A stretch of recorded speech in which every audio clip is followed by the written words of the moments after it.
ముఖ్యమంత్రి చంద్రబాబు తూర్పు గోదావరి జిల్లాలో పర్యటించారు. మలకపల్లిలో పింఛన్ల పంపిణీ కార్యక్రమంలో పాల్గొన్నారు. డప్పు కళాకారుడు పోషిబాబుకు చర్మకార పింఛను, గెడ్డం కృష్ణదుర్గ అనే మహిళకు వితంతు పింఛను అందజేశారు. అనంతరం ప్రజావేదిక సభలో ప్రసంగించారు. పేదలకు పింఛన్లు సేవాభావంతో అందజేయాలని, చులకనగా చూస్తే ఊరుకునేది లేదని తేల్చి చెప్పారు.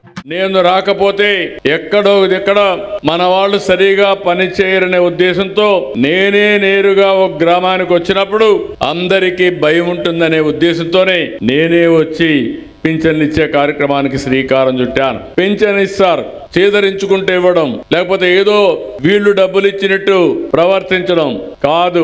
సేవాభావంతో ఇవ్వాలి.